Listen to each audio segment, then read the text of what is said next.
रांची भेजने का काम करोगे, ऐसा मेरा विश्वास है। सम्मानित साथियों,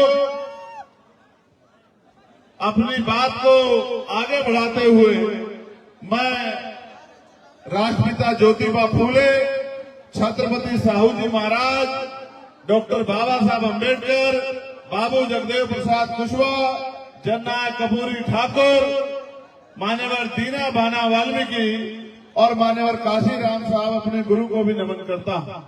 सम्मानित साथियों, आज जो जन सैलाब आपने यहाँ इस पार्टी में उतारा है, ये इस बात का ऐलान है कि आपने अपना नेता चुन लिया है जिसके नेतृत्व में आप अपनी आने वाली लड़ाई को लड़ना चाहते हैं। मैं तो दिल्ली से चल के यहाँ आया हूँ और आप नहीं जानते कि बहुत कठिनाइयों का सामना करना पड़ा है। हेलीकॉप्टर की परमिशन जो आपके मेहनत के पैसे से आपने हेलीकॉप्टर कराया था, वो हेलीकॉप्टर की परमिशन कैंसिल कर दी। सब लोगों ने, सरकार में, विपक्ष ने, सब लोगों ने तय किया कि चंद्रशेखर आजाद यहाँ नहीं आने चाहिए और उसके लिए उन्होंने पूरे हथकंडे अपनाए। कहीं मेरी गाड़ी को रोक के चेक करवाते हैं, कहीं कुछ और, लेकिन कहते हैं कि तमन्ना अगर सच्ची हो तो रास्ते हजार होते हैं और तमन्ना अगर झूठी हो तो बहाने हजार होते हैं। मैंने एक लाइन में कहा कि आज अगर कुछ भी हो जाए तो भी मैं पार्टी में इकट्ठे हुए अपने लोगों को संबोधित करने के लिए जरूर जाऊंगा, हर कीमत पर जाऊंगा, उनके विश्वास को मजबूत करने के लिए वहां पहुंचूंगा। आप मेरी इस बात पे गौर करो।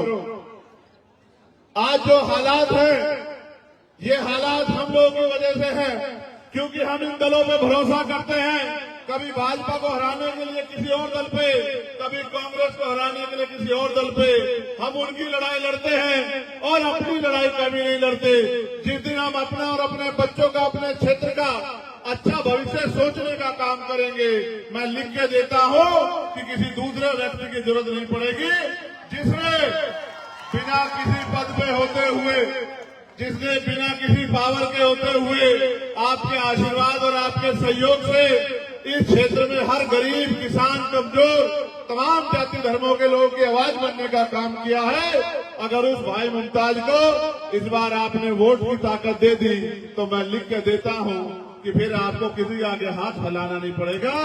और फिर ये जो गुंडागर्दी आपके साथ होती है, जाति के नाम पे, धर्म के नाम पे हिंसा जो आपके साथ होती है, ये हिंसा करने की हिम्मत किसी भाजपा के गुंडे की नहीं पड़ पाएगी।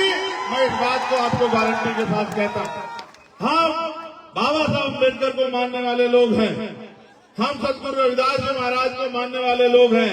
बड़ी संख्या में हमारी माएं बहनें यहाँ बैठी हैं, वो बड़ा विश्वास उम्मीद लेके आई है।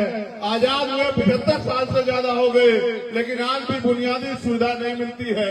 मैं पहले भी एक बार आया था कि यही बराबर में बाबा साहब अम्बेडकर के स्टैचू की स्थापना आप लोगों ने की थी और मुझसे कहा गया था कि भाई आपको उसका फीता काट के जो है, वो जो मूर्ति लगाई है, उसकी जो है, उसकी घोषणा आपको करनी है। जब मैं गांव में गया, गांव के हालात देखे, लोगों के टूटे मकान देखे, गरीबों के फटे हुए कपड़े देखे, उनके बच्चों के बुरे हाल देखे, उसी दिन मैंने मन में तय कर लिया था और मैंने अपने साथियों को भी कहा, मैं धन्यवाद दूंगा अपनी मार्ग में आजाद समाज पार्टी के एक एक नेता कार्यकर्ताओं का, जिन्होंने मैंने उतनी एक ही बात मांगी कि अगर कुछ करना चाहते हो तो संविधान ने हमें अधिकार तो बहुत दिए हैं, लिखित में अधिकार तो बहुत है, लेकिन जब तक राजनीतिक ताकत नहीं होगी, उन अधिकारों को दिलाने वाले हाथ नहीं होंगे, तो वो अधिकार आपके घरों तक नहीं पहुंचेंगे।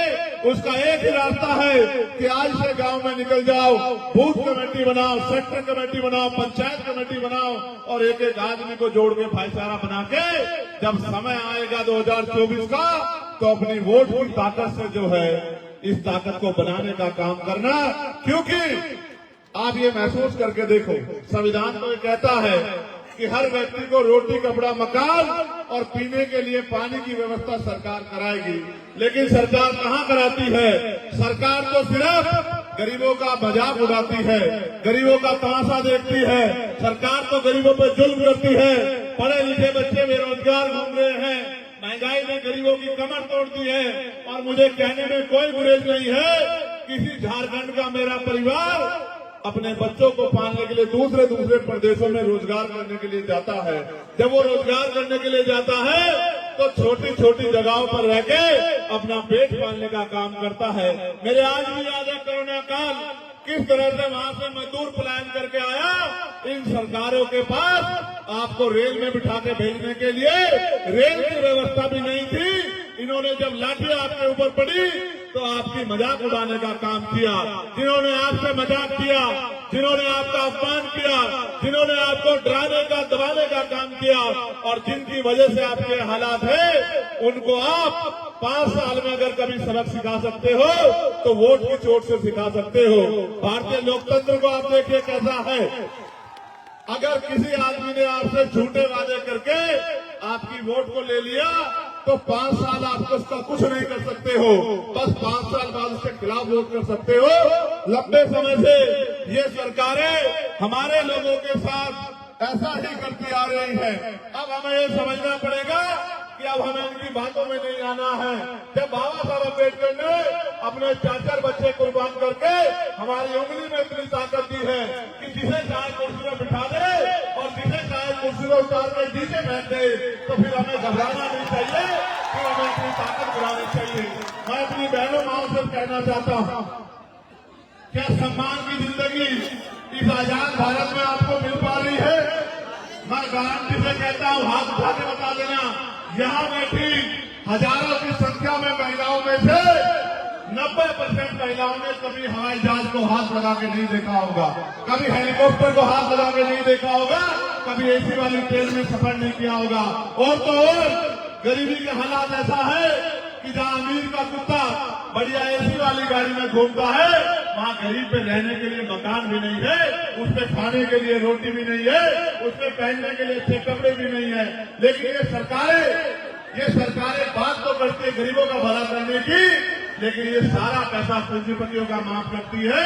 आपके बच्चे तो पढ़े लिखे बेरोजगार घूमते हैं, और जब भी आप सवाल करोगे रोजगार के बारे में पूछोगे, महंगाई पर सवाल करोगे, अधिकार के बारे में पूछोगे, तो ये भारतीय जनता पार्टी के लोग जो ये कह रहे हैं कि हमें सत्ता में आना है, तो ये फिर हिंदू मुसलमान की बात करने लग जाते हैं। और इन्हीं के तथाकथित लोग नबी की शान में जिस तरह के गुस्ताखी करते हैं, अपमान करते हैं, ये भी किसी ने छुपाना नहीं है। आप ये जानते हैं, जब जब मुसलमानों पर अन्याय हुआ है, जब जब किसानों पर अन्याय हुआ है, जब जब मजदूरों पर अन्याय हुआ है, जब जब दलितों पर जुल्म हुआ है, उनकी पीठ पर लाठियां पड़ी है, उनको पूछे रखने पे मारा गया है, उनको मटकी छूने पे मारा गया है, सारे नेता चद्दर तान के सोते हैं। ये भीम आर्मी आजाद समाज पार्टी के लोग मैदान में रहते हैं, उनकी लड़ाई करने का काम करते हैं, उनकी आवाज करने का काम करते हैं। मैं आपको कहना चाहता हूँ, जब तक जिंदगी नहीं बदलेगी, जब तक शिक्षा समान शिक्षा लागू नहीं होगी, एक तरफ अमीरों के बड़े बड़े स्कूल जिसमें गरीब का बच्चा घुस नहीं सकता, और सरकारें स्कूल भी बंद कर रही है। जब तक आपका बच्चा पढ़ेगा नहीं, पढ़ लिख के आगे बढ़ेगा नहीं, डॉक्टर इंजीनियर IAS IPS वकील जज बनेगा नहीं, तो आपकी गरीबी की बेटियां नहीं कर सकती है। लेकिन वो तभी संभव है कि राजनीतिक ताकत आपके हाथ में होनी चाहिए। कौन है आपकी असेंबली में आपके लिए बोलने वाला? आप बताओ, सबसे ज्यादा मोहन सिंह इसी सरकार के नेतृत्व में झारखंड में होने का काम हुआ। सरकार ने वादा किया था कि मोहम्मद सिंह पे कानून बनाएंगे, बनाया? मोहम्मद सिंह जिनकी हुई उनको कोई मुआवजा नहीं मिला। और फिर मैं कह रहा हूं, दलितों का तो इतना बुरा हाल है कि दलितों की जान से सस्ती दाल है आज झारखंड में भी और देश में भी। दाल की कीमत हो सकती है, लेकिन गरीब दलित की जान की कीमत नहीं हो सकती। जिस तरह का जुल्म सरकार कर रही है, इस हिंसा का जवाब हमें संविधान के आधार पर जो ताकत मिली है, वोट की ताकत के आधार पर उस वोट की ताकत से देना है। गौर करना सम्मानित साथियों, अगर आप 10 रुपए का सामान लेने के लिए बाजार में जाओगे तो उस सामान को 4 बार देखोगे कि ये सामान खराब तो नहीं है, ये सामान जो हम खरीद रहे हैं ये टूटा हुआ तो नहीं है, ये जो सामान हम खरीद रहे हैं जो इसकी वैल्यू है ये इतना पूरा है नहीं है। अगर 10 रुपए के सामान में कमी मिलेगी तो 1 करोड़ रुपए से कीमती जो आपके 5 साल का मुस्तकबिल तय करती है, वो वोट डालने के लिए जाते हो तो एक बार नहीं सोचते जिसको वोट दे रहे हैं चुनाव के बाद उसके दरवाजे आपके लिए खुलेंगे नहीं खुलेंगे। जब आप पे जुल्म होगा वो आपकी बात करेगा नहीं करेगा, जब आपको जरूरत होगी वो आपकी लड़ाई लड़ेगा नहीं लड़ेगा। बस आंख बंद करके वोट देते आते हो और फिर कहते हो कि हमारी कोई सुनता नहीं है। जो कल भी नहीं सुनता था वो आज भी नहीं सुनेगा। सुनने वाला एक है, आपकी आवाज बनने वाला एक है। मैं आपसे कहना चाहता हूं, चूकना मत, बिल्कुल मत चूकना। नारे लगाने से, सिर्फ नारे लगाने से, झंडा उठाने से अगर तकदीर बदला करती, जिंदगी बदला करती तो सब भी बदल जाती। हमारे हाथ में बाबा साहब अम्बेडकर